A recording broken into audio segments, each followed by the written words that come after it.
નમસ્કાર મિત્રો, આપણે અગાઉના લેક્ચરમાં આપેલો કોઈ સુવાહક હોય એને બાહ્ય વિદ્યુત ક્ષેત્રમાં મૂકીએ અથવા એ સુવાહક ઉપર કોઈ વિદ્યુત ભાર મૂકીએ તો અમુક મુદ્દાઓ આપણે તારવેલા હતા અને એની આપણે ચર્ચા પણ કરેલી હતી. એ મુદ્દાઓને આપણે તાજા કરી લઈએ અને પછી એમાં આગળ વધીએ તો આપણને ખ્યાલ છે કે ભાઈ સુવાહક પદાર્થને બાહ્ય વિદ્યુત ક્ષેત્રમાં મૂકીએ અથવા એ સુવાહક પદાર્થ પર વિદ્યુત ભાર બહારથી મૂકવામાં આવે તો કઈ કઈ બાબતો આપણને મળતી હતી.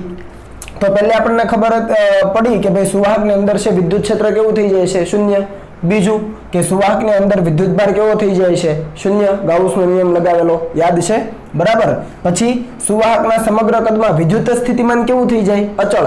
એટલે જેટલું સપાટી ઉપર હોય એટલું જ એ સુવાહકની અંદરના કોઈ પણ બિંદુએ વિદ્યુત સ્થિતિમાન મળે, બરાબર. એટલે આપણે કીધું કે સમગ્ર કદમાં વિદ્યુત સ્થિતિમાન અચળ હોય. પછી કે સુવાહકની બહાર વિદ્યુત ક્ષેત્ર રેખા સપાટીને કઈ રીતે હોય? તો કે સપાટીને લંબ રૂપે હોય. આ પણ બાબત આપણે સાબિત કરેલી છે. જો લંબ ન હોય તો વિદ્યુત ભાર છે સપાટી ઉપર ગતિ કરે, બરાબર. આ ચર્ચા આપણે કરી છે. અને અંદરના વિસ્તારમાં તો વિદ્યુત ક્ષેત્ર શૂન્ય જ છે, બરાબર. એટલે બહાર છે એ વિદ્યુત ક્ષેત્ર રેખા જે સપાટી છે એ સપાટીને આપેલા બિંદુએ લંબ દિશામાં હોય, બરાબર, લંબ રૂપે હોય. તો એ બાબત પણ આપણે ચર્ચા કરી છે. અને આ પણ આપણે કીધેલું કે ભાઈ વિદ્યુત ભાર હંમેશા સુવાહકની સપાટી પર જ વિતરિત થાય, કારણ કે અંદર તો વીજભાર શૂન્ય છે. એટલે જે વીજભાર મૂકીએ એ સુવાહકની સપાટી પર જ વિતરિત થાય. સાથે સાથે કુલંબ બળની પણ ચર્ચા કરેલી, બરાબર. એટલે આપણે એવું કહી શકીએ કે સુવાહકો માટે વિદ્યુત ભારની પૃષ્ઠ ઘનતા વ્યાખ્યાયિત કરી શકાય. શું વ્યાખ્યાયિત કરી શકાય? આ અગત્યનું છે.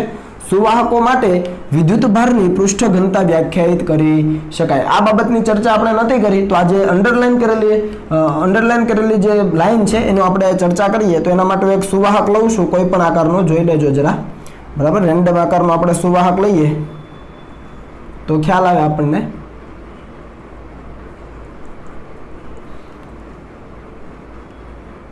ધારો કે આવો કોઈ સુવાહક છે આપણી પાસે, બરાબર. આ સુવાહક છે, પોલો નથી. ટૂંકમાં આની અંદર દ્રવ્ય ભરેલું છે, ખ્યાલ આવે છે? દ્રવ્ય ભરેલું છે, પોલો નથી. આ કમ્પ્લીટ દ્રવ્ય અહીંયા ભરેલું છે, આખો સુવાહક કમ્પ્લીટ છે. હવે આના ઉપર આપણે બહારથી કોઈ વીજભાર મૂકીએ. વીજભાર હંમેશા સુવાહકની સપાટી પર વિતરિત થાય, આપણને ખબર છે. તો આના ઉપર ધારો કે આપણે ધન વીજભાર મૂકીએ છીએ, બરાબર છે. હવે ધન વીજભાર મૂકીએ તો એ ધન વીજભાર ક્યાં વિતરિત થાય? તો આપણને ખબર છે કે આ સુવાહકની સપાટી ઉપર વિતરિત થાય, બરાબર. એટલે સુવાહકની સપાટી પર આપણે જો એનું વિતરણ લઈએ તો કંઈક આ પ્રમાણે મળે.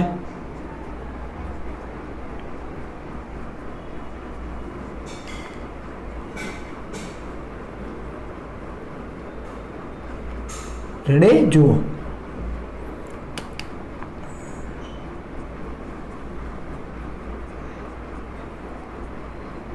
એટલે જે પણ કઈ વીજભાર છે એ માત્ર ને માત્ર સપાટી ઉપર જ વિતરિત થાય. અંદરના વિસ્તારમાં વિદ્યુત ભાર કેવો થાય? શૂન્ય થાય, બરાબર. આ સુવાહક આપણે લીધેલો છે. આપણે કીધું કે સુવાહકો માટે વિદ્યુત ભારની પૃષ્ઠ ઘનતા જ વ્યાખ્યાયિત કરી શકાય. તમે જુઓ, વિદ્યુત ભાર ક્યાં પથરાયો? તો માત્ર ને માત્ર સપાટી ઉપર. આ ત્રિપારિમાણિક છે, બરાબર છે. સુવાહક છે, ત્રિપારિમાણિક છે.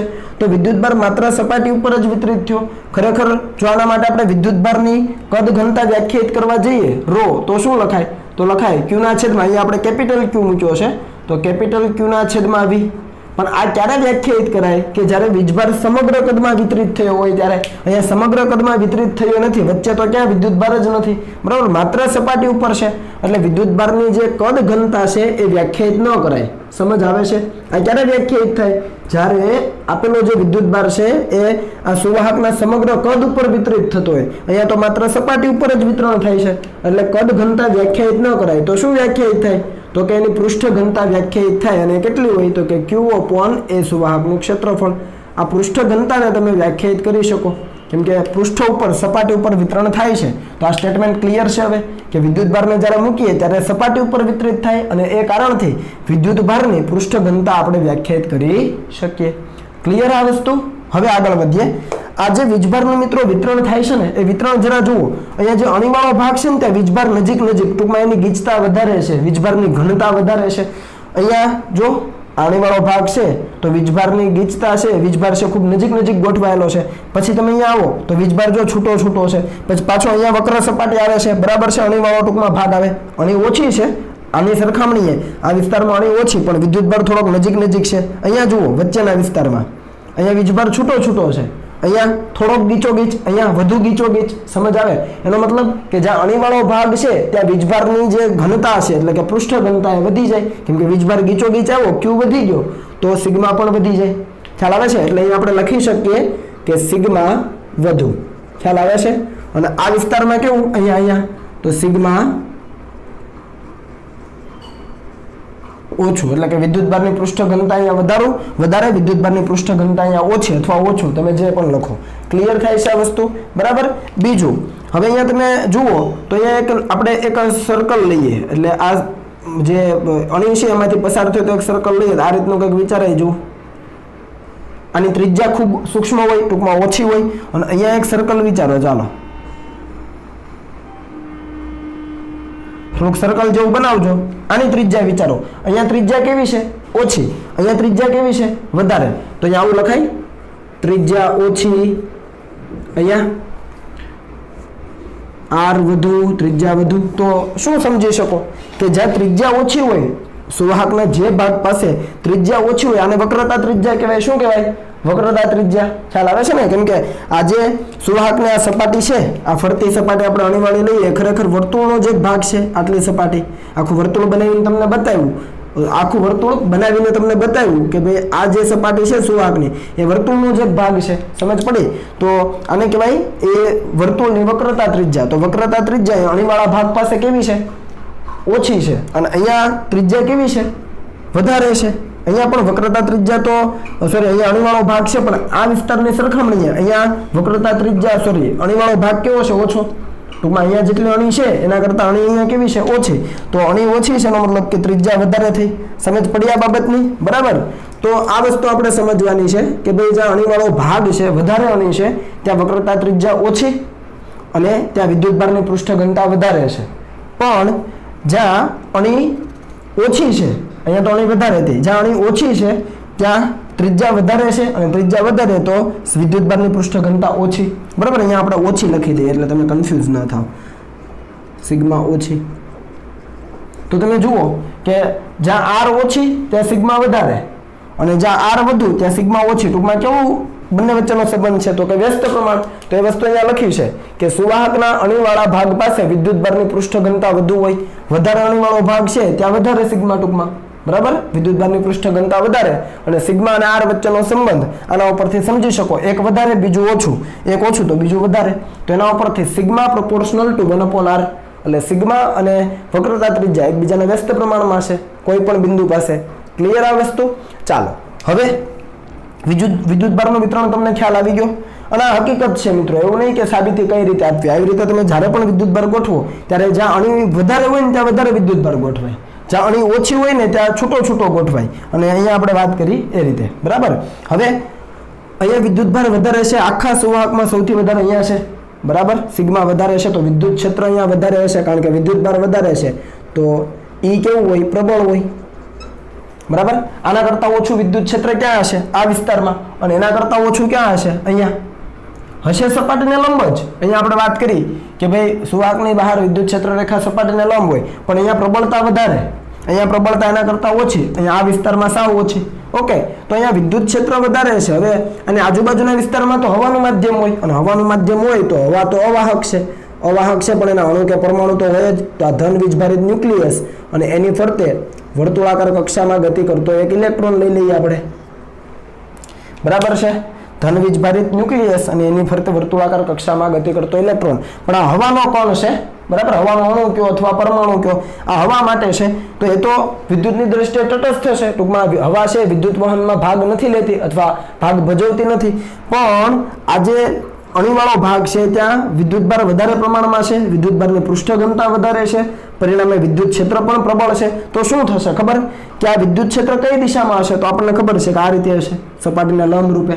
હવે વિદ્યુત ક્ષેત્ર જે દિશામાં હોય એ દિશામાં ધન વીજભાર પર બળ લાગે.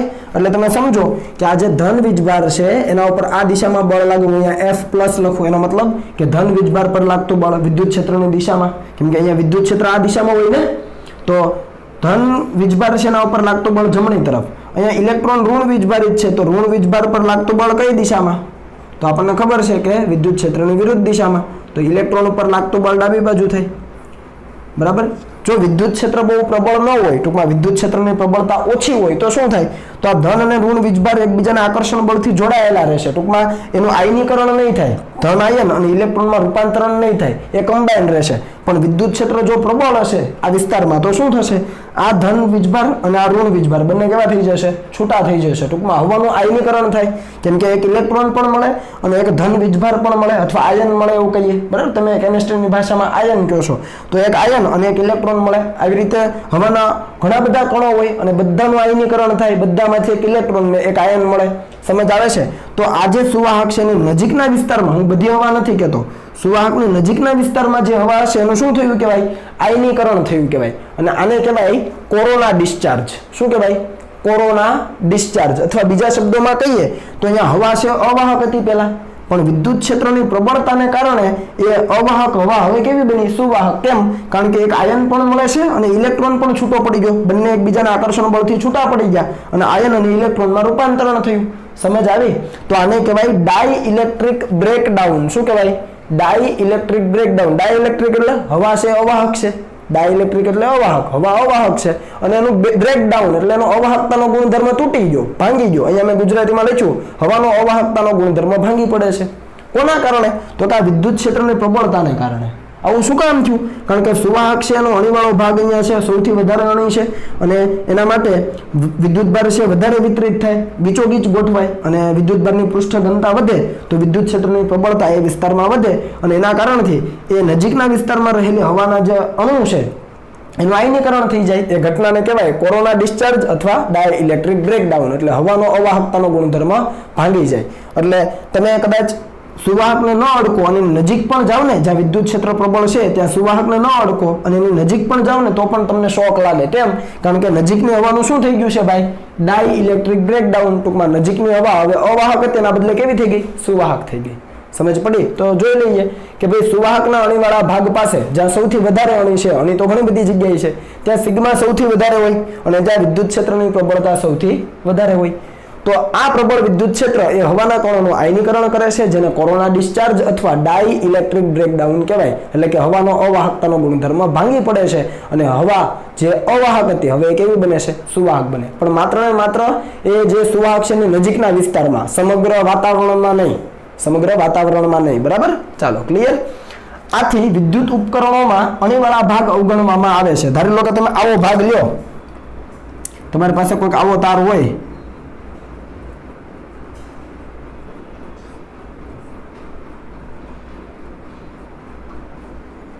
આવો અણીવાળો તાર હોય, જુઓ તો આવો તાર ક્યાંય જોયો છે તમે? ચોરસ તાર હોય કહેજો મને. આવો અણીવાળો તાર નથી. કેમ? કારણ કે આમાં કેટલી બધી અણી આવે. જો આ ધાર એટલે એક પ્રકારની અણી જ કહેવાય ને. એક ભાગ આમ હોય ને બીજો ભાગ આમ હોય, આ રીતે આમ. મારા હાથમાં પેન છે પણ એક આમ ને બીજો ને લંબ રૂપે હોય. તો અણી આવે તો શું થાય? તો તમને ખ્યાલ છે કે અણી આવે ત્યાં વિદ્યુત ભાર વધારે ગોઠવાય, વિદ્યુત ક્ષેત્ર પ્રબળ બને અને આજુબાજુની હવા છે શું થઈ જાય, સુવાહક બનવા માંડે. તો તમે સુવાહકને ન પકડો ને એની બાજુમાં પણ નજીક જાવ ને તો પણ તમને શોક લાગે, ઝટકો લાગે. એટલે આ જે અણીવાળા ભાગ છે એ વિદ્યુત ઉપકરણોમાં અવગણવામાં આવે. સમજ પડી? તો આવું ક્યારેય પોસિબલ ન હોય. તાર હંમેશા આવો પેન આકારનો નળાકાર હોય, ત્યાં અણીવાળો ભાગ જ ન આવે. જો, બરાબર? ચાલો, હવે ધારી લો કે આ વિદ્યુત ક્ષેત્ર પેલા પ્રબળ નહોતું, મતલબ ખૂબ વીક છે. હવે ધીમે ધીમે એનું મૂલ્ય વધારીએ આપણે. બરાબર? કેમ કે આખા સુવાહકમાં તો જુદા જુદા બિંદુએ વિદ્યુત ક્ષેત્રનું મૂલ્ય જુદું જુદું હશે, પ્રબળતા જુદી જુદી હશે. તો એના માટે વિદ્યુત ક્ષેત્રના જે લઘુત્તમ મૂલ્ય માટે, કારણ કે વિદ્યુત ક્ષેત્ર જુદા જુદા વિસ્તારમાં જુદું જુદું છે. ધારી લો કે આ વિસ્તારમાં હવા છે એનું આયનીકરણ નહીં થયું હોય, ધીમે ધીમે આ બાજુ આવી એટલે શું થાય છે, જો અહીંયાથી તમે આ બાજુ આવો, આ બાજુ, તો શું થાય, અહીંયા વિદ્યુત ક્ષેત્ર જે હતું એના કરતાં આ બાજુ વિદ્યુત ક્ષેત્ર વધતું જાય, ધીમે ધીમે અહીંયા મેક્સિમમ બને. તો અહીંયાથી તમે અહીંયા સુધી આવો છો તો શું અહીંયાથી અહીંયા સુધીની સમગ્ર હવા આયનીકરણ પામેલી હશે? નહીં. અહીંયા નહીં હોય હવા આયનીકરણ પામેલી, અહીંયા હવા આયનીકરણ પામેલી હશે. એના વચ્ચેના વિસ્તારમાં કંઈક પરિસ્થિતિ અલગ હશે. તો એના માટે કીધું છે કે વિદ્યુત ક્ષેત્રના જે લઘુત્તમ મૂલ્ય માટે આપેલ અવાહક પદાર્થ સુવાહક પદાર્થમાં ફેરવાય તે વિદ્યુત ક્ષેત્રને આપેલ અવાહક પદાર્થની ડાઈ ઇલેક્ટ્રિક સ્ટ્રેન્થ કહે છે. શું સમજ્યા? વિદ્યુત ક્ષેત્રનું એ લઘુત્તમ મૂલ્ય કે જેના માટે આપેલો જે અવાહક પદાર્થ છે એ સુવાહકમાં ફેરવાઈ જાય, એટલે ટૂંકમાં એની શરૂઆત થઈ જાય, એ જે વિદ્યુત ક્ષેત્રનું લઘુત્તમ મૂલ્ય છે એને કહેવાય ડાઇલેક્ટ્રિક સ્ટ્રેન્થ, એ પદાર્થની ડાઇલેક્ટ્રિક સ્ટ્રેન્થ. તો તમે અહીંયાથી તમે આ બાજુ આવો તમને ખ્યાલ આવે કે આ બિંદુ પાસે કદાચ હવાનો અવાહકતાનો ગુણધર્મ હજુ સહેજ જેવું વિદ્યુત ક્ષેત્ર વધારીએ તો તૂટી શકે એમ છે, તો સહેજ જમણી બાજુ ચાલો તો હવે અવાહકતાનો ગુણધર્મ તૂટી ગયો. ટૂંકમાં આ બિંદુની આ બાજુ છે અવાહક છે હવા અને આ બિંદુની આ બાજુ સુવાહક થઈ ગઈ. તો આ જે બિંદુ પાસે એ અવાહક હવા સુવાહક બની ગઈ એ બિંદુ પાસે જે વિદ્યુત ક્ષેત્રનું મૂલ્ય હોય એને કહેવાય એ પદાર્થની ડાઇલેક્ટ્રિક સ્ટ્રેન્થ.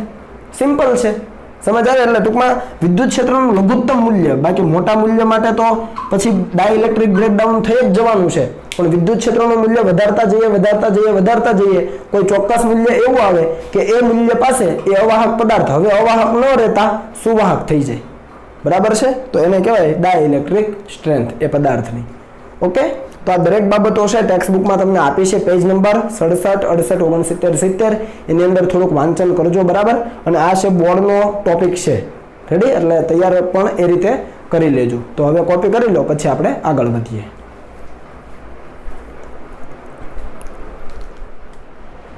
ચાલો મિત્રો, આગળ મેં તમને એક હોમવર્ક આપેલું કે ભાઈ સુવાહક પદાર્થ પર વિદ્યુત ભાર મૂકતા સુવાહક સપાટીની તદ્દન નજીક વિદ્યુત ક્ષેત્ર E = σ/ε0 સૂત્રથી મળે. આવું મેં તમને હોમવર્ક આપેલું અને જો સાબિત થઈ શક્યું હોય તમારાથી તો વેલ એન્ડ ગુડ, ન થયું હોય તો અહીંયા આપણે સાબિતી આપીએ. જોઈ શકો કે એક આકૃતિમાં સુવાહક પદાર્થ દર્શાવેલો છે જે પોલો નથી, ટૂંકમાં કન્ટિન્યુઅસ છે. બરાબર છે? સતત સુવાહક છે.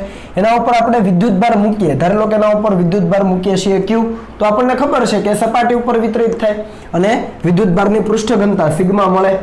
આ વસ્તુ આપણે જાણીએ છીએ. જ્યાં અણી વધારે હોય ત્યાં વિદ્યુત ભારનું વધારે વિતરણ થાય, જ્યાં અણી ઓછી હોય ત્યાં વિદ્યુત ભાર છૂટો ગોઠવાય. આ પણ આપણે જાણીએ છીએ. બરાબર? તો આ સપાટીના કોઈ પણ બિંદુ પાસે સપાટીની તદ્દન નજીકનું કોઈ બિંદુ લઈએ ત્યાં વિદ્યુત ક્ષેત્ર σ/ε0 સૂત્રથી મળે, એ આપણે સાબિત કરવું છે. હવે અહીંયા વિદ્યુત ભારનું વિતરણ આમ ગણવા જઈએ તો સતત ગણી શકાય, કેમ કે સપાટી ઉપર જ વિતરિત થયેલો છે. અને વિદ્યુત ક્ષેત્ર જ્યારે આપણે શોધવાની વાત કરીએ ત્યારે આપણે ગાઉસના નિયમનો ઉપયોગ કરીએ છીએ આવા કિસ્સામાં. તો ગાઉસના નિયમનો ઉપયોગ કરવા માટે આપણે ગાઉસિયન પૃષ્ઠ લેવું પડે. તો અહીંયા ગાઉસિયન પૃષ્ઠ દર્શાવશું. આપણે સપાટીની તદ્દન નજીકના બિંદુની વાત કરીએ છીએ તો સપાટીની તદ્દન નજીક એક ગાઉસિયન પૃષ્ઠ લઈએ અને જો સમમિતિનો વિચાર કરીએ ને મિત્રો, હું આ થોડોક ભાગ કાઢી નાખું અહીંયા.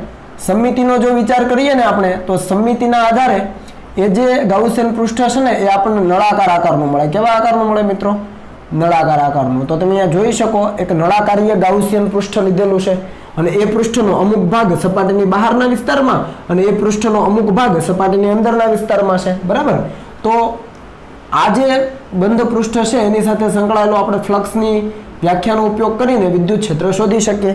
હવે જુઓ, સૌથી પહેલા આ જે બહારનું આડછેદ છે એને આપણે સૂક્ષ્મ ક્ષેત્રફળ સદિશ દર્શાવીએ તો ધારો કે આડછેદનું ક્ષેત્રફળ છે DA. કેટલું છે?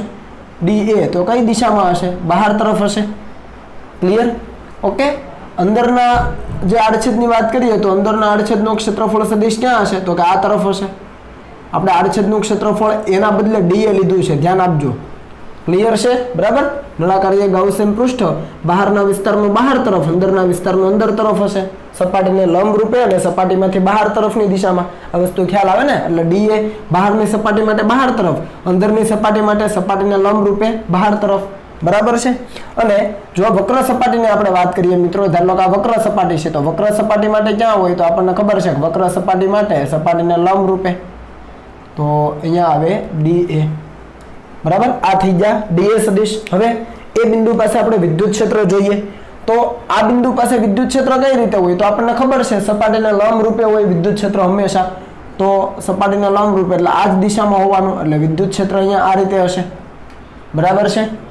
અહીંયા વક્ર સપાટી પાસે વિચારીએ તો ત્યાં વિદ્યુત ક્ષેત્ર આ દિશામાં હશે, સપાટીને લંબ રૂપે જ હોય. સપાટીને એટલે સુવાહકની સપાટીને લંબ રૂપે. અહીંયા વક્ર સપાટીને એ સમાંતર હશે. નળાકારીય જે ગાઉસિયન પૃષ્ઠ લીધું એની જે વક્ર સપાટી છે એને સમાંતર મળે, પણ આપણે તો સુવાહકની સપાટીને લંબ રૂપે લેવાનું. સુવાહકની સપાટી અહીંયા છે આ રીતે, તો એને લંબ રૂપે વિદ્યુત ક્ષેત્ર મળે. બરાબર? અને અંદરના વિસ્તારમાં વિદ્યુત ક્ષેત્ર કેવું છે? શૂન્ય છે. એટલે અહીંયા વિદ્યુત ક્ષેત્ર દર્શાવવાનું જ નથી. આ સપાટી પાસે, ટૂંકમાં આ બિંદુ પાસે વિદ્યુત ક્ષેત્ર તો શૂન્ય, કારણ કે સુવાહકમાં વિદ્યુત ક્ષેત્ર શૂન્ય હોય. સિમ્પલ. તો આપણે ગાઉસના નિયમનો સીધો ઉપયોગ કરીએ. હું લખતો નથી, તમે લખજો. સીધો ગાઉસના નિયમનો ઉપયોગ કરીએ તો integration E.dA is equal two Q in એટલે કે નળાકારીય ગાઉસિયન પૃષ્ઠ વડે ઘેરાયેલો વિદ્યુતભાર અને એના છેદમાં એપ્સિલોન 0. હવે આ E.dA એટલે કુલ ફ્લક્સ થયું ખરેખર બંધ માર્ગ ઉપર E.dA કરીએ વિદ્યુત ક્ષેત્રનું સંકલન તો આ કુલ ફ્લક્સ એટલે આ નળાકારીય ગાઉસિયન પૃષ્ઠ સાથે સંકળાયેલું કુલ ફ્લક્સ. હવે ફ્લક્સ ગણીએ તો આપણને ખબર છે અહીંયા ત્રણ બાબતો આવે કે અહીંયા અંદરનું એક ઢાંકણ, બહારનું એક ઢાંકણ અને વક્ર સપાટી. હવે તમે જુઓ અંદરનું ઢાંકણ છે તો એના માટે ફ્લક્સ કેટલું થવાનું? તો એના માટે વિદ્યુત ક્ષેત્ર E પોતે જ શૂન્ય છે તો E.dA cos θ એમાં E શૂન્ય એટલે અંદરની જે વક્ર સપાટી અંદરનું જે ઢાંકણ છે સમતલ સપાટી છે વર્તુળાકાર સપાટી એના કારણે ફ્લક્સ કેટલું? 0 કારણ કે વિદ્યુત ક્ષેત્ર શૂન્ય છે એટલે આપણે લખતા નથી. વક્ર સપાટી માટે વિચારો E અને dA પરસ્પર લંબ છે તો E.dA cos 90 E.dA cos 90 cos 90 0 એટલે વક્ર સપાટીના કારણે પણ ફ્લક્સ કેવું થઈ ગયું? શૂન્ય. એટલે અંદરનું જે ઢાંકણ હતું એના કારણે અને વક્ર સપાટીના કારણે ફ્લક્સ કેવું થઈ ગયું? શૂન્ય. તો બાકી કેવું રહ્યું? તો કે બહારની જે વર્તુળાકાર સપાટી છે પેલું ઢાંકણ બહારનું એના કારણે E અને D એક જ દિશામાં તો સીધો લખાય કે ભાઈ ઇન્ટિગ્રેશન E.dA cos 0. કેમ?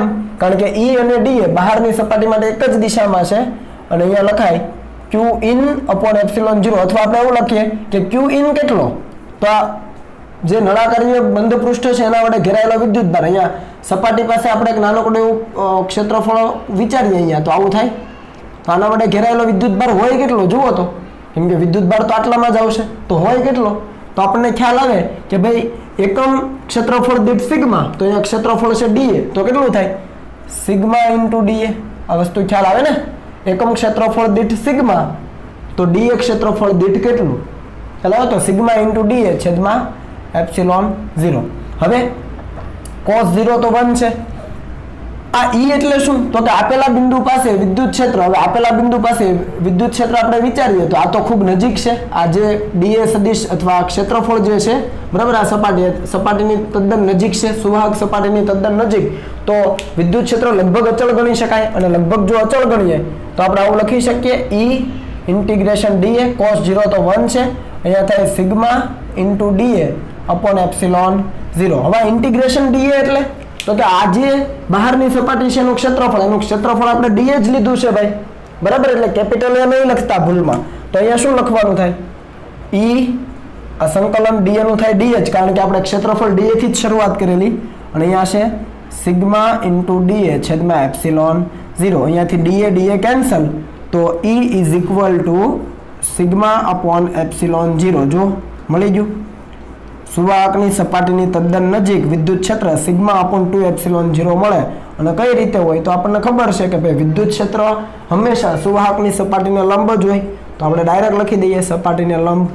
જો અનંત વિસ્તારનું સમતલ હોય અનંત વિસ્તારનું એના કારણે વિદ્યુત ક્ષેત્ર સિગ્મા અપોન 2 એપ્સિલોન 0 હતું એ પણ સપાટીને લંબ જ હોય સિગ્મા અપોન 2 એપ્સિલોન 0 એ અનંત વિસ્તારના સમતલ વડે આપેલા કોઈ બિંદુએ વિદ્યુત ક્ષેત્ર. પણ અહીંયા સુવાહકના લીધે એની નજીકના કોઈ પણ બિંદુએ વિદ્યુત ક્ષેત્ર સિગ્મા અપોન એપ્સિલોન 0 છે. અહીંયા 2 ફેક્ટર નથી, ધ્યાન આપજો બરાબર. ગાઉસનો નિયમ વાપરો અંદરની સપાટી અને વક્ર સપાટી એના વડે ફ્લક્સ શૂન્ય, બહારની સપાટીનું ફ્લક્સ બચ્યું અને Q આપણને મળી જાય નળાકારીય ગાઉસિયન પૃષ્ઠ વડે ઘેરાયેલો વિદ્યુતભાર. મૂકી દો કિંમત એટલે મળી જાય આ સિગ્મા વિદ્યુત ક્ષેત્ર મળી જાય બરાબર. તો આ સૂત્ર તમને સાબિત કરવાનું કીધેલું આ એની સાબિતી પ્રૂફ આપી દીધું. ક્લિયર છે? ઓકે ચાલો આગળ વધીએ. વાત કરીએ વિદ્યુત દબાણની એટલે કે ઇલેક્ટ્રિક પ્રેશર. હવે દબાણની વાત આવે મિત્રો, દબાણ એટલે ફોર્સ અપોન એરિયા બધા જાણીએ છીએ બરાબર. તો આ ફોર્સ અને એરિયા આપણે જો શોધી લઈએ તો આપણને વિદ્યુત દબાણ મળી જાય. તો આપણે 1 by 1 સમજીએ એના માટે હું અલગથી આકૃતિ બનાવતો નથી પણ અહીંયા જ સમજીએ બરાબર. અહીંયા આપણે આ જે સુવાહક દર્શાવ્યો છે એ જ સુવાહક તમે કોપી કરી શકો બરાબર. નળાકારીય ગાઉસિયન પૃષ્ઠ નહીં દર્શાવવાનું, સુવાહક ખાલી દર્શાવો. હવે આ જે સુવાહક છે એની સપાટી ઉપર વિદ્યુતભારનું વિતરણ કર્યું એટલે આપણને વિદ્યુતભારની પૃષ્ઠ ઘનતા મળે. આ બધી વસ્તુ કોમન થઈ ગઈ. આપણે મેળવવું છે પ્રેશર એટલે ફોર્સ અને એરિયા આપણે શોધવો પડે. તો આપણે શું કરી શકીએ? તો અહીંયા નાનકડી એવી ઝલક આપી દઉં ચાલો ને. આ રીતની કંઈક પરિસ્થિતિ છે, વિદ્યુતભાર અહીંયા ગોઠવેલો છે હવે અહીંયા હું અણીવાળા ભાગ પાસે વિતરણ વધારે થાય એવું થોડી વાર ધ્યાનમાં નથી લેતો, જસ્ટ ખાલી સમજી લો. અણીવાળા ભાગ પાસે વિતરણ વધારે છે આપણે જાણીએ છીએ, પણ અત્યારે હું દર્શાવતો નથી, બરાબર. અને આ કમ્પ્લીટ સુવાહક છે આખો, રેડી. આના ઉપર વિદ્યુતભાર મૂકેલો છે ક્યુ અને વિદ્યુતભારની પૃષ્ઠ ઘનતા છે સિગ્મા. ચાલો, આટલી વસ્તુ ક્લિયર થઈ. હવે એના ઉપર એક નાનકડો આપણે ખંડ વિચારીએ. તો આ જોજો, બીજી પેનથી દર્શાવું છું, ધ્યાન આપો. નાનકડો આ ખંડ વિચારીએ, બરાબર. તો આ નાનકડો એવો ખંડ અથવા નાનકડી એવી સપાટી વિચારી તો એનું ક્ષેત્રફળ સદિશ ક્યાં હોય? તો આપણને ખ્યાલ આવે કે ક્ષેત્રફળ સદિશ, ધારી લો કે એનું ક્ષેત્રફળ છે ડીએ, તો ડીએ સદિશ સપાટીના લંબ રૂપે બહાર તરફ આવે. આ આખા સુવાહક હતો એના પરનો જે વીજભાર પથરાયેલો હતો, વીજભાર આના ઉપર છે અને અહીંયા પણ વીજભાર છે જ ભાઈ, પણ મેં ખાલી દર્શાવવા માટે ઓલું કર્યું છે. તો આ જે સૂક્ષ્મ સપાટી છે એના પર એનું આપણે ક્ષેત્રફળ ડીએ લઈએ તો એને એ સપાટીને લંબ રૂપે દર્શાવી શકાય. ઓકે. હવે આના ઉપર વીજભાર કેટલો? આના ઉપર વીજભાર કેટલો? તો આપણને ખ્યાલ આવે કે ભાઈ ડીક્યુ બરાબર, કેમ કે આના ઉપર વીજભાર તો હશે જ ને આ ખંડ ઉપર, તો વીજભાર કેટલો? તો આની પૃષ્ઠ ઘનતા છે સિગ્મા, એટલે એકમ ક્ષેત્રફળ દીઠ સિગ્મા, તો ડીએ ક્ષેત્રફળ દીઠ સિગ્મા ઇન્ટુ ડીએ થાય ભાઈ, ખ્યાલ આવે છે? સિગ્મા ઇન્ટુ ડીએ વ્યાખ્યા પ્રમાણે. તો આટલો એના ઉપર વીજભાર છે. હવે એના ઉપર વીજભાર છે તો એની આજુબાજુનો જે વીજભાર છે એના ઉપર બળ લગાડે. નવું આવ્યું, જોજો ભાઈ. સુવાહક હતો, વીજભાર પથરાયેલો હતો અને એનું આપણે ક્ષેત્રફળ લીધું ડીએ અને એનો સદિશ પણ દર્શાવી દીધો, બરાબર. હવે એના પરનો વીજભાર ગણ્યો સિગ્મા ઇન્ટુ ડીએ. તો આ જે સૂક્ષ્મ વિદ્યુતભાર છે ડીક્યુ, એના ઉપર બાકીનો જે વીજભાર પથરાયેલો છે એના વડે બળ લાગે કે ન લાગે? એ બળ કેટલું હોય? તો આપણને ખ્યાલ આવે કે બળ હોય F is equal to dq into e. Q into e મુજબ, ક્યુ એટલે ડીક્યુ, અહીંયા આ વીજભાર ઉપર બળ લાગે છે અને ઈ એટલે વિદ્યુત ક્ષેત્ર કોનું? તો કે બાકીનો જે વીજભાર છે, બાકીનો છે એના માટે અધર લખું. શું લખું છું? અધર. અધરનો મતલબ કે બાકીનો જે વીજભાર છે એના કારણે જે વિદ્યુત ક્ષેત્ર મળે એના કારણે લાગતું બળ, બરાબર. તો આ ઈ અધર અને ડીક્યુ આપણે ગણી લઈએ તો F મળી જાય. તો અહીંયા જો F ની જગ્યાએ મેં લખ્યું છે ડીક્યુ ઇન્ટુ ઈ અધર. સમજ પડી? આ વીજભાર ઉપર ડીક્યુ પર બાકીના વીજભાર વડે બળ લાગે તો ડીક્યુ એટલે આ સૂક્ષ્મ જે સપાટી છે એના પરનો વીજભાર અને ઈ અધર એટલે એના સિવાયનો જે વીજભાર છે એના વડે ઉદ્ભવતું વિદ્યુત ક્ષેત્ર. તો ડીક્યુ ઇન્ટુ ઈ અધર અને આ એ એટલે તો કે આજે આપણે સપાટી ધ્યાનમાં લીધી છે એનું ક્ષેત્રફળ એ એટલે ડીએ, બરાબર. તો ડીએ તો આપણા માટે ક્લિયર થઈ ગયું છે, મેં ઓલરેડી સમજાવ્યું. હવે F is equal to dq into e other. આ ડીક્યુ આપણે ગણી લીધો છે કેટલો? Sigma into dA. તો જુઓ સિગ્મા ઇન્ટુ ડીએ મેં લખી દીધું, ડીક્યુની જગ્યાએ સિગ્મા ઇન્ટુ ડીએ. ઈ અધર આપણે ગણવું છે. શું ગણવું છે? ઈ અધર એટલે બાકીનો જે અહીંયા બ્લુ વિદ્યુત ભાર દર્શાવ્યો છે એના કારણે આ બિંદુ પાસે વિદ્યુત ક્ષેત્ર કેટલું હોય? ટૂંકમાં સપાટી ઉપર, બરાબર છે. આ નાની સપાટી જે ડીએ ક્ષેત્રફળ વાળી લીધી એના ઉપર વિદ્યુત ક્ષેત્ર કેટલું હોય એ આપણે જોવું છે. તો એના માટે હવે ખાસ સમજજો કે કોઈ બિંદુ છે એને હું આ સપાટીની તદ્દન નજીક લઉં. ક્યાં લઉં છું? આ જે ડીએ ક્ષેત્રફળ વાળી સપાટી છે એની સાવ નજીક લઉં તો એ તદ્દન નજીકના બિંદુ માટે આ જે સૂક્ષ્મ સપાટી છે ખરેખર અનંત વિસ્તારનું સમતલ બને. ફરીથી રિપીટ કરું છું, આ જે ડીએ ક્ષેત્રફળ વાળી સપાટી છે એની તદ્દન નજીક એક બિંદુ આપણે વિચારીએ તો એ તદ્દન નજીક રહેલા બિંદુ માટે આ જે ડીએ ક્ષેત્રફળ વાળી આ સૂક્ષ્મ સપાટી જે દર્શાવી છે મેં એ અનંત વિસ્તારનું સમતલ બની શકે. યસ. હું તમને એમ કહું કે આ બોર્ડ છે અનંત વિસ્તારનું સમતલ કહેવાય તો તમે કહો નહીં, પણ હું એમ કહું કે અહીંયા આ એક બિંદુ માટે હવે તમે બોર્ડને અનંત વિસ્તારનું સમતલ લઈ શકો, કારણ કે આ એક બિંદુથી જોઈએ તો અંતર તો ઘણા દૂર છે બધા છેડાના, એટલે એક જ બિંદુ માટે આખું બોર્ડ છે અનંત વિસ્તારનું સમતલ ગણાય. યસ. એવી જ રીતે અહીંયા વિચારો કે આ સૂક્ષ્મ સપાટી છે પણ એની તદ્દન નજીક કોઈ બિંદુ લઈએ તો એ તદ્દન નજીકના બિંદુ માટે આ સપાટી અનંત વિસ્તારનું સમતલ કહેવાય. ખ્યાલ આવે છે? બરાબર. તો એ તદ્દન નજીક રહેલા બિંદુ પાસે કુલ વિદ્યુત ક્ષેત્ર કેટલું? તો એ તદ્દન નજીક રહેલા બિંદુ પાસે આ ડીએ ક્ષેત્રફળ ધરાવતી સપાટીના કારણે વિદ્યુત ક્ષેત્ર કેટલું? તો કે આ તો અનંત વિસ્તારનું સમતલ છે એના માટે, અને અનંત વિસ્તારનું સમતલ હોય તો સિગ્મા અપોન 2ε0 હોય. સમજ આવે છે? આ ઈ અને સફિક્સમાં ડીએ લખ્યું. ડીએ એટલે ડીએ ક્ષેત્રફળ વાળી સપાટીના કારણે તદ્દન નજીક રહેલા બિંદુ પાસે વિદ્યુત ક્ષેત્ર, પણ એના માટે તો અનંત વિસ્તારનું સમતલ ગણાય. ભલે સપાટી સૂક્ષ્મ છે પણ પેલું બિંદુ પણ ખૂબ નજીક છે, તો અનંત વિસ્તારના સમતલ વડે એની તદ્દન નજીકના બિંદુએ વિદ્યુત ક્ષેત્ર સિગ્મા અપોન 2ε0 આ આપણે ભણી ગયા છીએ, બરાબર. તો આમે લખ્યું છે ડીએ ક્ષેત્રફળ વાળી જે આ રેડ માર્કથી સપાટી દર્શાવી એના કારણે વિદ્યુત ક્ષેત્ર એની નજીકના બિંદુએ. હવે એ જે નજીકનું બિંદુ અહીંયા મેં બ્લેક ડોટ કર્યું તમને દેખાતું હશે, તો આ તદ્દન નજીકના બિંદુએ કુલ વિદ્યુત ક્ષેત્ર કોના કારણે હોય? તો કુલ વિદ્યુત ક્ષેત્ર આ સૂક્ષ્મ સપાટીના કારણે પણ હોય અને બાકીનો જે વીજભાર છે એના કારણે પણ હોય. આ સૂક્ષ્મ બિંદુ પાસે કુલ વિદ્યુત ક્ષેત્ર એટલે કે E કોના કારણે હોય? તો કે dA ક્ષેત્રફળ વાળી સપાટી એના કારણે, એટલે કે E dA, E સફિક્સમાં dA છે બરાબર, એટલે dA ક્ષેત્રફળ વાળી સપાટીના કારણે પણ ક્ષેત્ર હોય, વત્તા બાકીનો જે વીજભાર છે એના કારણે પણ ક્ષેત્ર હોય બરાબર છે, એટલે E અધર.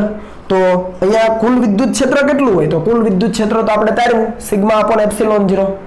સુવાહકની સપાટીના નજીકના બિંદુએ કુલ વિદ્યુત ક્ષેત્ર આટલું હોય તો સિગ્મા અપોન એપ્સિલોન 0 લખ્યું.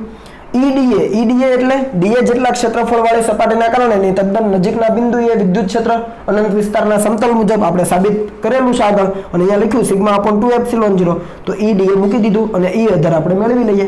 તો E અધરના કરતા બનાવો તો sigma upon epsilon 0 minus sigma upon 2 epsilon 0. તો આખામાંથી અડધું જાય તો સિગ્મા અપોન 2 એપ્સિલોન 0 બચ્યું, અને શું બચ્યું? E અધર. તો E અધર એટલે સિગ્મા અપોન 2 એપ્સિલોન 0. સમજ પડી?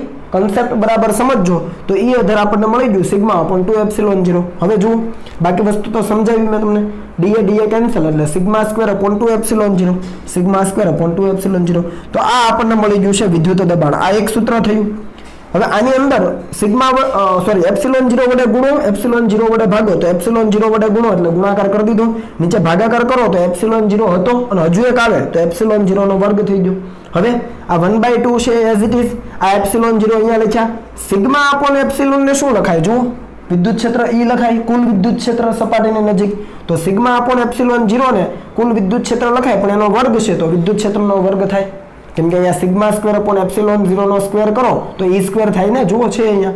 તો 1/2 એપ્સિલોન 0 અને E સ્ક્વેર. આ સૂત્ર ખૂબ અગત્યનું છે મિત્રો, ઘણા બધા દાખલાઓમાં આનો ઉપયોગ આવશે બરાબર. 1/2 epsilon 0 into E square. E એટલે કુલ વિદ્યુત ક્ષેત્ર, સિગ્મા અપોન એપ્સિલોન 0 સુવાહકની નજીકના વિસ્તારમાં કુલ વિદ્યુત ક્ષેત્ર છે E એટલે.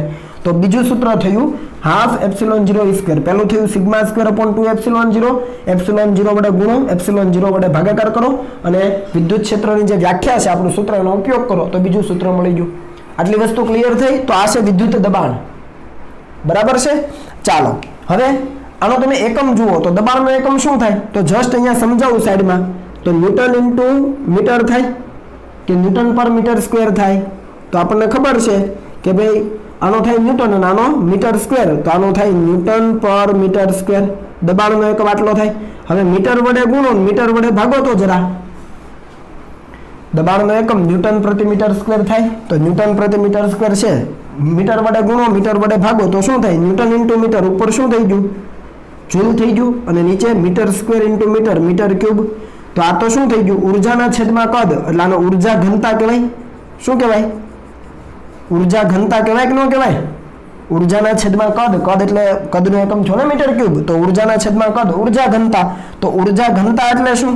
તો જુઓ ઉર્જા ઘનતા એટલે ρ E. E એટલે ઇલેક્ટ્રિક ફિલ્ડ માટે, E ફોર ઇલેક્ટ્રિક ફિલ્ડ. તો ઉર્જાના છેદમાં કદ અને કેટલું થયું? Half epsilon 0 E square. કારણ કે આનો એકમ જ આ મળ્યો આપણને, ન્યૂટન પર મીટર સ્ક્વેર છે, પણ મીટર વડે ગુણ્યું, મીટર વડે ભાગ્યું તો જૂલ પર મીટર ક્યુબ, કંઈ ખોટું નથી. તો ઉર્જા ઘનતા છે, એનો મતલબ આ વિદ્યુત દબાણ છે એ પોતે જ ઉર્જા ઘનતા છે. સમજ પડી? વિદ્યુત દબાણ એ પોતે જ ઉર્જા ઘનતા છે. તો ઉર્જા ઘનતાનું આ સૂત્ર યાદ રાખવાનું છે. વિદ્યુત ક્ષેત્રની અંદર ઉર્જા ઘનતા કેટલી? તો તરત આપણને ખ્યાલ આવી જાય કે હાફ એપ્સિલોન 0 E સ્ક્વેર, જ્યાં E કેટલો છે? Sigma upon epsilon 0. એ મૂકી દો એટલે પાછું આ સૂત્ર મળી જાય. આ E ની કિંમત અહીંયા મૂકી દો એટલે આ P નું સૂત્ર મળી જાય, આ પ્રેશરનું બીજું સૂત્ર બરાબર. આ સૂત્ર આપણે કેપેસિટરની અંદર પણ મિત્રો તારવવાના છીએ બરાબર, જ્યારે આપણે ભણીશું ત્યારે. પણ જસ્ટ અત્યારે બીજી એક મેથડથી આ તારવ્યું છે તો યાદ રાખી લેજો બરાબર. તમને ડેટા તો બધો કઈ રીતે આવે છે સમજાવ્યો છે. કેપેસિટરની થિયરીમાં ફરીથી આ સૂત્ર આપણે તારવીશું. ક્લિયર? ઓકે. તો આ હતું તમારું અહીંયા સુધી ગુજરાત બોર્ડ હતું, અને આ પણ ગુજરાત બોર્ડ જ છે પણ અલગ મેથડથી તારવ્યું છે. કેપેસિટરની મદદથી આપણે કેપેસિટરના કિસ્સામાં આપણે અલગથી તારવીશું. ક્લિયર આ વસ્તુ? ચાલો હવે થોડો કન્સેપ્ટ સમજી લઈએ જે પરીક્ષા માટે તમને ઉપયોગી થશે.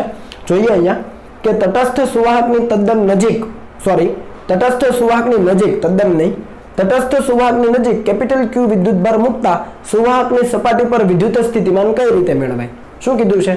અહીંયા એક તટસ્થ સુવાહક દર્શાવેલો છે જેની ત્રિજ્યા છે R, કેન્દ્ર સેન્ટરને આપણે કીધું છે C, અને એનાથી સેન્ટરથી ડી જેટલા અંતરે સ્મોલ ડી જેટલા અંતરે ક્યુ વિદ્યુતભાર મૂક્યો છે તો સુવાહકની સપાટી પર વિદ્યુત સ્થિતિમાન સપાટી પરનું બિંદુ ધારી લો કે આપણે એ કહીએ સપાટી પર બરાબર સપાટી પર તો સપાટી પરનું બિંદુ આપણે એ કહીએ તો એ સપાટી પર વિદ્યુત સ્થિતિમાન એટલે કે એ બિંદુ પાસેનું સ્થિતિમાન VA કેટલું હોય આ આપણે મેળવવાનું તો આ કઈ રીતે મેળવી શકાય બરાબર તો એના માટે તમે જુઓ કે ભાઈ એ બિંદુ પાસે મને સ્થિતિમાન જોઈએ છે તો એ બિંદુ પાસે સ્થિતિમાન કોના કારણે હોય તો પહેલી નજરે એવું લાગે કે આ ક્યુ ના કારણે જ હોય તો તમે સીધું ગણી લો કે આ ડી અહીંયા સી થી એનું અંતર કેટલું r કારણ કે ગોળાની ત્રિજ્યા r છે સુવાહકની ત્રિજ્યા r તો r આ d તો આ પાયથાગોરસ પ્રમેય મુજબ વર્ગમૂળમાં r² + d² વાર્તા પૂરી પણ એવું નથી રિપીટ કરું છું આ d અહીંયા લંબ અંતર r કેમ કે આ ત્રિજ્યા છે r તો r આ d તો આ કર્ણ બન્યો q થી એ બિંદુને જોડતો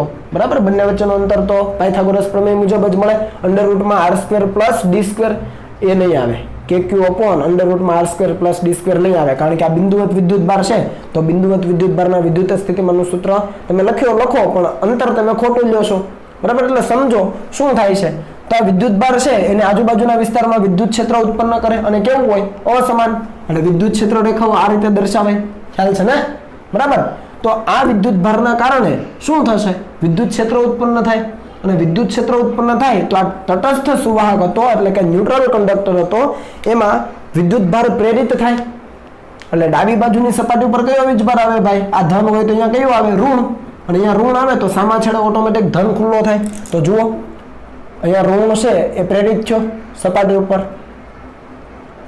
સમજ આવે આ વસ્તુ કોના કારણે આવું થાય છે આ વીજભારના કારણે ઋણ વીજભાર આ ઉપર આવે આ સપાટી ઉપર ડાબી બાજુ તો જમણી બાજુ ઓટોમેટિક ધન વીજભાર ખુલ્લો થાય જેટલો અહીંયા ઋણ હોય એટલો સામે ધન ખુલ્લો થાય તો અહીંયા આ કરી દીધો ધન વીજભાર બરાબર જુઓ રેડી તો હવે એ બિંદુ પાસે કોના કારણે સ્થિતિમાન હોય તો કે ક્યુ ના કારણે પણ હોય આ ઋણ વીજભારના કારણે પણ હોય અને આ ધન વીજભારના કારણે પણ હોય એટલે ટૂંકમાં હું એવું લખું કે ભાઈ VA એટલે કે એ બિંદુ પાસેનું સ્થિતિમાન કોના કારણે હોય તો એ બિંદુ પાસે ક્યુ ના કારણે પણ હોય વત્તા એ બિંદુ પાસે આ પ્રેરિત વિદ્યુતભાર છે એટલે કે ઇન્ડ્યુસ ચાર્જ IND લખો અથવા તમે ખાલી I લખી શકો સમજ પડી એ બિંદુ પાસે કોના કારણે હોય તો કે ક્યુ ના કારણે પણ હોય અને આ જે પ્રેરિત થયેલો વિદ્યુતભાર છે એના કારણે પણ એ બિંદુ પાસે સ્થિતિમાન હોય હવે એ બિંદુ પાસે ક્યુ ના કારણે તો સીધું મળે મેં તમને કીધું એમ કેમ કે આ બિંદુવત છે તો KQ upon r લખી શકાય તો તમે ડાયરેક્ટ લખી શકો કે ભાઈ KQ upon વર્ગમૂળમાં r² + d² એ લખાય એ તો તમે સમજી શકો પણ આ ઇન્ડ્યુસ ચાર્જ પ્રેરિત વિદ્યુતભારના કારણે કઈ રીતે મેળવાય એ આપણને ખબર નથી બરાબર એટલે આ સ્ટેપ આપણને ન મળે તો આપણે VA શોધી શકીએ નહીં તો એના માટે શું કરવાનું તો જુઓ સેન્ટર પાસે આવી જાવ ચાલો સેન્ટર પાસે આવી જાવ તો શું લખાય કેન્દ્ર ઉપર વિદ્યુત સ્થિતિમાન કોના કારણે હોય વિચારો ચાલો તો C બિંદુ પાસે Q ના કારણે હોય એટલે કે VCQ C બિંદુ પાસે આ Q ના કારણે હોય વત્તા C બિંદુ પાસે પ્રેરિત વિદ્યુતભારના કારણે હોય કારણ કે આ ધન અને ઋણ પ્રેરિત વિદ્યુતભારો કહેવાય તો એ બંનેના કારણે C બિંદુ પાસે એટલે કે C બિંદુ પાસે પ્રેરિતના કારણે હોય હવે કન્સેપ્ટ સમજો જે ફેક્ટ વસ્તુ છે અહીંયા લખી છે કે સુવાહક પર દરેક બિંદુએ વિદ્યુત સ્થિતિમાન સમાન હોય જેટલું સેન્ટર ઉપર હોય એટલું જ અહીંયા હોય એટલું જ સપાટી ઉપર હોય આપણે જાણીએ છીએ ક્લિયર બીજું કે પ્રેરિત વિદ્યુતભાર એ હંમેશા પદાર્થના કેન્દ્રને સમજો પ્રેરિત વિદ્યુતભાર એ હંમેશા પદાર્થના કેન્દ્રને અનુલક્ષીને સમાન રીતે પથરાય તમે જુઓ આ કેન્દ્રને અનુલક્ષીને જેટલો ધન વીજભાર આ બાજુ છે એટલો જ કેન્દ્રને અનુલક્ષીને ઋણ વીજભાર આ બાજુ છે ધન વીજભાર r જેટલા અંતરે તો ઋણ વીજભાર પણ r જેટલા અંતરે એટલે લખ્યું છે કે ભાઈ પ્રેરિત વિદ્યુતભાર અહીંયા ધન અને ઋણ વીજભાર છે એ પદાર્થના કેન્દ્ર અહીંયા C ને અનુલક્ષીને સમાન રીતે પથરાયો આટલી વસ્તુ સિમ્પલ હવે આથી પ્રેરિત વિદ્યુતભારના લીધે પદાર્થના કેન્દ્ર પર એટલે કે C બિંદુ પર વિદ્યુત સ્થિતિમાન હંમેશા શૂન્ય હોય આ વસ્તુ યાદ રાખો પ્રેરિત વિદ્યુતભારના લીધે પદાર્થના કેન્દ્ર પર વિદ્યુત સ્થિતિમાન હંમેશા શૂન્ય હોય કેમ કારણ કે આ C બિંદુ પાસે ધનના કારણે જેટલું ધન સ્થિતિમાન એટલું ઋણના કારણે ઋણ સ્થિતિમાન તો થઈ ગયું ફિટુસ 0 C બિંદુ પાસે કેન્દ્ર પાસે વિદ્યુત સ્થિતિમાન હંમેશા શૂન્ય કોના કારણે પ્રેરિત વિદ્યુતભારના લીધે બરાબર તો આપણને ખ્યાલ આવી ગયો કે ભાઈ આ સેન્ટર પાસે પ્રેરિત વિદ્યુતભારના કારણે વિદ્યુત સ્થિતિમાન કેવું થઈ ગયું શૂન્ય આ જે સ્ટેટમેન્ટ આપણે વાંચ્યું નીચેનું એના કારણે આ 0 કરી શકાય C બિંદુ પાસે પ્રેરિતના કારણે વિદ્યુત સ્થિતિમાન 0 તો વધ્યું કોના કારણે C બિંદુ પાસે માત્ર Q ના કારણે તો C બિંદુ પાસે Q ના કારણે કેટલું થાય તો સી બિંદુ પાસે ક્યુ ના કારણે લો અંતર ડી છે, આ બિંદુવત વિદ્યુતભાર, તો કે ક્યુ અપોન આર લખાય તો લખાય કે ક્યુ અપોન સ્મોલ ડી, કેમ કે અંતર આર એટલે અહીંયા ડી છે. તો સી બિંદુ પાસેનું આ સ્થિતિમાન મળી ગયું આપણને. અને આપણને ખબર છે કે સુવાહક પર દરેક બિંદુએ વિદ્યુત સ્થિતિમાન તો સમાન થાય ભાઈ, બરાબર. તો વિદ્યુત સ્થિતિમાન સમાન થાય તો જેટલું સી પાસે છે એટલું એ પાસે હશે, એટલે તમે ડાયરેક્ટ અહીંયા લખી શકો કે ઇઝ ઇક્વલ ટુ વી એ. સમજ પડી? જુઓ ખ્યાલ આવે છે ને આ વસ્તુ? વ્યવસ્થિત સમજજો. એટલે જેટલું સી પાસે છે કે ક્યુ અપોન ડી એટલું એ બિંદુ પાસે. આ પોઈન્ટ મુજબ સુવાહકના દરેક બિંદુ પર વિદ્યુત સ્થિતિમાન સમાન હોય, બરાબર. તો વસ્તુ ખાસ સમજવી. રેડી? હવે આગળ આવી જઈએ કે તટસ્થ સુવાહકની નજીક વિદ્યુતભાર મૂકતા સુવાહકની અંદરના કોઈ પણ બિંદુ પાસે પ્રેરિત વિદ્યુતભારના લીધે વિદ્યુત સ્થિતિમાન કેવી રીતે મેળવાય? શું કીધું? તટસ્થ સુવાહક છે અહીંયા આપણી પાસે, એની નજીક ધારી લો કે કેન્દ્રથી 3r જેટલા અંતરે કોઈ ક્યુ વિદ્યુતભાર મૂક્યો છે, તો સુવાહકની અંદરના કોઈ પણ બિંદુ પાસે અંદરનું કોઈ બિંદુ લઈએ, ધારી લો કે p બિંદુ જે કેન્દ્રથી r/2 જેટલા અંતરે છે. આખા સુવાહકની ત્રિજ્યા r છે, તો c બિંદુથી r/2 જેટલા અંતરે p બિંદુ છે, એ p બિંદુ પાસે પ્રેરિત વિદ્યુતભારના લીધે વિદ્યુત સ્થિતિમાન, જોજો પ્રેરિત વિદ્યુતભારના લીધે વિદ્યુત સ્થિતિમાન કઈ રીતે મેળવાય. અહીંયા પ્રેરિત વિદ્યુતભારના લીધે આપણે નહોતા મેળવી શક્યા, અંદરના કોઈ બિંદુ પાસે ડાયરેક્ટ ન મેળવી શક્યા, કે સપાટી ઉપર પણ ન મેળવી શક્યા. જોયું ને, એ બિંદુ સપાટી પર હતું તો પ્રેરિતના કારણે ન મળ્યું, આપણે કેન્દ્ર ઉપર શોધ્યું અને પછી એના લીધે આપણે સપાટી ઉપર ગયા. અહીંયા સીધું કીધું કે પ્રેરિત વિદ્યુતભારના લીધે p બિંદુ પાસે સ્થિતિમાન કેટલું હશે. અહીંયા તમારે શોધવાનું છે કે Vp ઇઝ ઇક્વલ ટુ કેટલા. p બિંદુ પાસેનું સ્થિતિમાન કોના કારણે? પ્રેરિત વિદ્યુતભારના લીધે. સમજો ફરીથી, આ ક્યુ વિદ્યુતભાર છે, વિદ્યુત ક્ષેત્ર રેખાઓ હોય એટલે શું થાય તો કે આ સપાટી ઉપર ઋણ વીજભાર આવે, અહીંયા કેવો વીજભાર આવે? ધન આવે.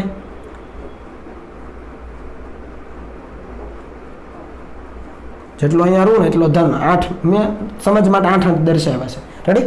હવે આ પ્રેરિત વિદ્યુતભારના કારણે p બિંદુ પાસે આપણને વિદ્યુત સ્થિતિમાન જોઈએ છે, તો શું કરી શકાય? તો એના માટે ધારી લો કે આપણે c બિંદુ પાસેનું સ્થિતિમાન લઈએ અને આપણને ખબર છે જેટલું c પાસે હોય એટલું p પાસે હોય. સિમ્પલ, જેટલું c પાસે એટલું p પાસે. દરેક બિંદુ પર વિદ્યુત સ્થિતિમાન સમાન, તો આપણે લખી શકીએ કે Vp is equal two Vc. આમાં કઈ ડાઉટ નહીં. p બિંદુ પાસે કોના કારણે સ્થિતિમાન હોય? તો p પાસે q ના કારણે હોય અને પ્રેરિત વિદ્યુતભારના કારણે હોય. તો લખીએ p પાસે q ના કારણે વત્તા p પાસે પ્રેરિતના કારણે. I ફોર ઇન્ડ્યુસ એવું સમજો. p પાસે q ના કારણે હોય અને p પાસે પ્રેરિત વિદ્યુતભારના કારણે હોય. આ આપણે શોધવાનું છે. રેડી? ચાલો, c પાસે, તો c પાસે q ના કારણે હોય એટલે c પાસે q ના કારણે વત્તા c પાસે પ્રેરિત વિદ્યુતભારના કારણે. c પાસે q ના કારણે, c પાસે પ્રેરિતના કારણે. હવે ભાઈ c તો કેન્દ્ર છે અને પ્રેરિતના કારણે વિદ્યુત સ્થિતિમાન કેટલું હોય? આ મુદ્દો વાંચો. પ્રેરિત વિદ્યુતભારના લીધે પદાર્થના કેન્દ્ર પર વિદ્યુત સ્થિતિમાન 0 અને આ તો 0 જ થઈ ગયું. હવે p બિંદુ પાસે q ના કારણે જુઓ તો p પાસે q ના કારણે, તો q તો બિંદુ જ છે, કે q upon r લખાય. તો r એટલે કેટલું? 3r plus r/2, કેમ કે p બિંદુનું q થી અંતર કેટલું? 3r plus r/2. તો કરો તો શું આવે? 7r/2. 3r plus r/2 કરો 7r/2. તો અહીંયા સીધું લખાય કે q અપોન અંતર કેટલું? તો કે 7r/2. વ્યવસ્થિત સમજજો. વત્તા p બિંદુ પાસે પ્રેરિતના કારણે તો આપણને જોઈએ છે એટલે Vpi એઝ ઇટ ઇઝ, બરાબર. પ્રેરિત વિદ્યુતભારના કારણે p પાસે જોઈએ છે. હવે c બિંદુ પાસે q ના કારણે કેટલું? c બિંદુ પાસે q ના કારણે તો c થી q નું અંતર 3r જ છે, તો કે q upon 3r. તો સીધું લખી દઈએ કે q upon 3r. સમજ પડી? હવે ઈઝી. તો p પાસે પ્રેરિત વિદ્યુતભારના કારણે સ્થિતિમાન શું લખાય? આને કરતા બનાવો તો કે q upon r, કે q upon r કોમન કાઢી લો. હું થોડું સ્ટેપ કાપું છું, જોજો. કે q upon r કોમન કાઢ્યા, ચાલો, બરાબર. તો અહીંયા કે q upon r કોમન, તો શું વધ્યું? 1/3 બચ્યું, માઇનસ અહીંયા કે q upon r નીકળી ગયું, 2 ઉપર જાય તો 2/7, પહેલી બાજુ જાય તો -2/7, તો -2/7. લસા લ્યો 7 માઇનસ અહીંયા 3 દુ 6, તો 7 - 6 એટલે 1 અને છેદમાં 21, તો 1 ના છેદમાં 21 એટલે જવાબ થઈ ગયો કે q upon 21 ટાઈમ r. કે q upon બરાબર છે, ઓકે, કે q ના છેદમાં 21 વખત r એટલે કે q upon 21r. રેડી? તો આ પી બિંદુ પાસે પ્રેરિત વિદ્યુતભારના કારણે સ્થિતિમાન મળી ગયું. ખ્યાલ આવે છે? તો આ બંને છે વ્યવસ્થિત રીતે તૈયાર કરજો. દાખલા અને એમસીક્યુ પરીક્ષાની અંદર, કોમ્પિટિટિવ એક્ઝામની અંદર એ એમસીક્યુ સોલ્વ કરવામાં તમને આ કન્સેપ્ટ ઉપયોગી થશે. આ ગુજરાત બોર્ડનો નથી આ કન્સેપ્ટ, આ બાજુનો જે ભાગ લખ્યો છે, પણ તમને કોમ્પિટિટિવ એક્ઝામમાં ખૂબ ઉપયોગી થશે. આગળ એક બોર્ડ આપણે જોયું એ અને આ ભાગ એ બોર્ડ માટે ઉપયોગી છે, ખાસ અહીંયા સુધી. અને આ તો તમારી જાણ માટે છે. અને આ જ વસ્તુ મેં કીધું એમ કેપેસિટરના કિસ્સામાં, કેપેસિટરની જ્યારે વાત કરીશું ત્યારે સૂત્ર ફરીથી તારવીશું. આ સૂત્ર પણ આવશે, આ પણ આવશે. બરાબર છે? તો દરેક બાબતો છે વ્યવસ્થિત રીતે સમજજો. કોઈ પણ જગ્યાએ સમજ ન પડી હોય તો થોડું રિવાઇઝ કરજો, અને છતાં પણ ન સમજ પડી હોય તો મને પૂછી લેજો. ઓકે? તો હવે કોપી કરી લો.